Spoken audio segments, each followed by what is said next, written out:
going on, my Super Sandwiches? Rhymestyle here, and today we're talking about episode 54 of Dragon Ball Super. It was a very simple episode, very fun to watch, but it actually had a lot of important details, and hopefully a lot of foreshadows of what's to come in this future Trunks arc. So without further ado, let's discuss everything that happened first, and then we'll talk about opinions and thoughts of everything that happened. And of course, if there's anything you want to share as well, feel free to drop your own comment down below. So first and foremost, we have Trunks.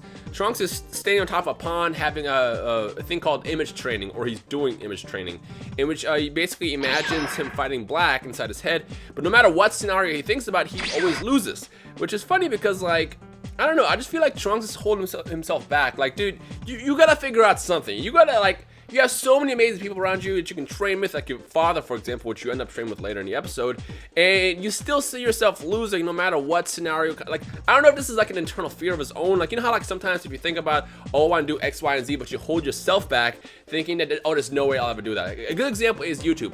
A lot of people always think, no, I don't want to be a YouTuber because I'll never make it big. I'll never, grow my channel, and then they stop. Or maybe pursuing a certain career, I'll never reach that, I'll never reach that. It's like you create your own mental block inside your head where you think, if you do this, you will lose, and because of that, you hold yourself back. So I can't tell if this is him basically holding himself back because of his fear against Black, or if he basically is he just has no way winning in his current state, which is also a pretty good possibility. Now, as he's seen her do his image training, we see Whis, Beerus, and Goku arrive, and they have immediate lunch where they kind of debrief what they just experienced on Gawasu's and Zamas's planet, the Universe 10 Kaioshins. And basically, now it's weird because last episode, they were so sure that Black and Zamas had the same ki, but now they're not that sure. Whis himself said, they have similar ki, but there's so many big differences between both characters. On top of that, they point out how the fact that Zamas did not recognize Goku at all when he first showed up. But then again, Beerus did make a good point that maybe he could become evil later, and also even Trunks said, well, maybe he just disguises himself later through his divine powers and becomes Goku, basically, to carry out his evil plans to end the humanoids. Let's refer to them as humanoids. Now, just to not confuse it, when they say Ningen, which is the word that they're using in this series right now, they're not referring to just humans directly. Yes, that word is used to describe humans, but when they say Ningen, they're referring to basically mortals, like the lower beings, like the general consensus or the general public or population of various planets. And even in this episode, they show Zamas and Gowasu go to that planet of the turtle dudes, the Babari, I think that's what they call them. And even then, they see how they're violent towards each other, just becoming angry. And then even Zamas says, you know what, maybe we should destroy them. To which, obviously, Gowas gets pissed off because he says that's the job of the Kaioshin, of the gods of destruction. So Beerus, basically. But he makes them better. Like, maybe they'll get better. So let's go to the future, which they jump into the future real fast. And then realize, well, there's a culture forming, but they still pretty much have that, like, destructive nature that, humanoids are known for. Now, here's an interesting part. This is one of the important details that was revealed. So when they pop out the ring, if you guys remember a couple of days, 2 weeks ago technically, in the last episode when they showed off the box of rings, they had like the silver ring and then they had the green one. Now, we already know that time travel is basically forbidden completely. Kaioshins, on the other hand, are allowed to go to the future and then come back. They're not allowed to go to the past because when they do that, you change stuff and you create parallel worlds, which is what those green rings are. So, you guys remember the big infamous time change was obviously when Trunks went into the past to warn everybody about the androids, and that created a completely different parallel world. So every time that's done, it creates one of those green rings. Now, it's interesting because Gowasu says that there was a new one that was just added to the box because some idiot created a parallel world a couple years ago. Now, I don't know if this is referring to Trunks or why it would be referring to Trunks, because Trunks obviously is from Universe 7. But if he is referring to Trunks, because Trunks was obviously a big one who created a parallel world, which is in Universe 7, it could be. I don't know. It's weird because when it comes out of time travel in the different universes, it's kind of confusing and we still don't know the complete rules around it. But we do know every time you travel to the past, you change the future and it creates a brand new parallel world, which is what those green rings are. So you're only allowed to go forward to see what happens, but you can't do anything. You got to go back. So that's kind of the rules there. The other rule is only Kaioshins are able to travel forward. And I guess it's just a way to observe, because the jobs of the Kaioshin is to kind of observe the world and kind of like be that side, like only to create essentially, and kind of see where it's going, whereas the gods of destructions, the Kaioshin, are the ones who are supposed to destroy. Now, it's interesting to see that he does temporarily promote Zamas to a Kaioshin, and when I watched his first live, I was like, aren't they gonna fuse? But he specifically instructs him, yo, take this earring, but don't put it on your right ear, because obviously will fuse, put it on your left one. Which is also interesting because that's the same ear that that Black is wearing his earring. So here's the thing. Because they went over the Potara rules again, I'm starting to think that this is one of those foreshadows. Well, maybe at some point, you know, whether it is Zamasu becomes evil himself, or if it is some kind of evil incarnation of himself that he expels out through, you know, becoming a Kaioshin, whatever it is that happens.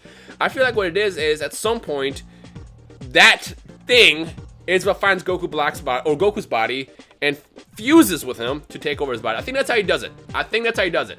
If you have theories of how Black is born in terms of like how his body gets dug up, or if he does just like body change with him, or whatever theories you have of that, feel free to share it down below. But honestly, because they brought up the whole idea of the Potara, where if you put it on the opposite of the ears, you will fuse, I'm starting to think that it has something to do with that. So whether it is Zamasu himself who becomes evil, or if it is like him expelling all the evil so he can become a Kaioshin, that scenario is going to lead to them finding Goku's body and then basically fusing with it to take it over. I think that's how the process is going to be done.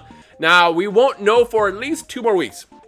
We do know that next week, they're skipping a weekend, again, unfortunately, because of the Olympics. So we have to wait 2 weeks to see the infamous meeting of the Omni King and Goku, which is obviously how the episode ended. And the reason why we'll find out next week, though, is because the next episode preview, I feel like it's going to have a lot of important stuff. I saw the episode titles leaks, and I did not report on it only because there was no scan to go along with it. But right now, I'm starting to think that those episode titles that leaked a couple days ago, might be legit. So we'll see what happens with that. Well, we'll see what happens to that when we get to that in 2 weeks. But for now, I kind of want to hold off on reporting on episode leaks until we have an actual scan with that, because this could always be fake. But yeah, going back to it, we see Vegeta and Trunks training, which I love seeing that. It gave me this like super nostalgic feel, because we see Trunks bust out his Ascended Super Saiyan form, and it's even funny because he's like, oh yeah, Vegeta, I want you to go all out, go Super Saiyan 3, which I felt was kind of funny, and I feel like it might have offended Vegeta a little bit, but then again, he doesn't need Super Saiyan 3 anymore because he is a god himself, and he busts out Super Saiyan Blue. Now, Trunks, the rule is, if he can hit him once, he wins. Trunks decides to go all out himself, and he busts out the infamous bulky Super Saiyan form that he used against Cell, which he got lost. Obviously, it's a flawed form, but that was the point. He went into his bulky form, so Vegeta would drop his guard and attack him, and the second he got near him, he like basically reverted back into his Super Saiyan 2 form, and basically try to hit him. But that pissed him off, and even though it was a pretty good tactic, Vegeta still ended up getting the win by knocking him out. So at that point, like we see Trunks is kind of giving up. He's like, you know what? I don't even need to get strong. Like, this is one of the small flaws with Trunks' character.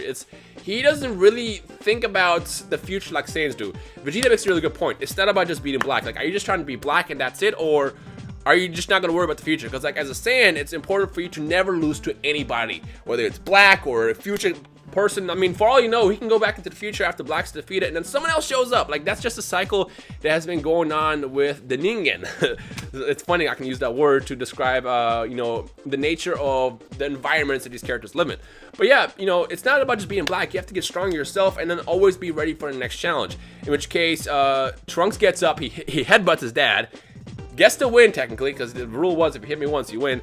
And he promises to surpass both Goku, he surpassed Black and Vegeta. Which, again, this is one of the foreshadows I was talking about that I'm hoping is the case. Well, I don't think he's going to surpass Vegeta, at least down this arc. But him promising to get stronger, I feel like is a huge foreshadow for what's to come. Because the thing is, like right now, this is the situation. Black is not a match at all for both Goku and Vegeta. Even Beerus and Whis, if they want to get involved, which they have a reason to get involved because he obviously is breaking the rules by time traveling, going backwards as well. So they have a reason to destroy Black. So because of that, I feel like Black is in a situation where he has to get really, really strong, or he has to lose to a weaker character. In this case, it would be Trunks. Now, going back to everything that Trunks went through, it's only right that Trunks is supposed to get the kill. Like, what do you guys think about that? If you have your own thoughts about this, feel free to share down below. But I feel like in the situation right now, Black has to be the one to win. But at the same time, I feel like if he is to be a match for Goku or Vegeta or anybody else in that realm, he has to get significantly stronger. And I'm starting to think, well, what if, like, you know, if he is indeed Zamasu, and if he indeed did steal Goku's body to become Goku Black, what if he actually has the possibility of stealing someone else's body to get even stronger? I mean, we saw the leaks and rumors about a possible transformation, which is starting to seem more and more realistic from right now. And if that is indeed true, what did he do to achieve that? Did he get strong himself, or did he just figure out a way to just, I don't know, steal more powers to become further strong? The thing is that we noticed with Goku Black's character, is that with every single fight he gets strong, which has to be obviously because of Saiyan genes, but at the same time, if it is Zamasu who is a master or a genius at fighting, I feel like it's like the perfect warrior's body. So again, either it is going to be Trunks that's going to end up being the one to finish Black off at some point in the future, or Black is going to get so powerful that he's going to become a huge threat. Because this is my one complaint with his arc. When his arc first started, it was so like dark, it was threatening, like you could feel the threat in the air. And then the second we had Goku and Black fight after like about the third, fourth episode, it's like the threat just disappeared because we knew immediately that Goku was stronger. So I'm hoping that, you know, it number one ends up turning to a situation where Black becomes significantly stronger, steals someone else's body, or maybe gets God Ki himself and then becomes a god in his own way. Or it ends up becoming a situation where it is Trunks versus Black, but at the same time I feel like there's still a lack of a threat, because even if Black for some reason beats Trunks, that's still going to have him go after Goku and Vegeta, which he would immediately lose, obviously. So this is the one thing I'm hoping this second half of this arc does right.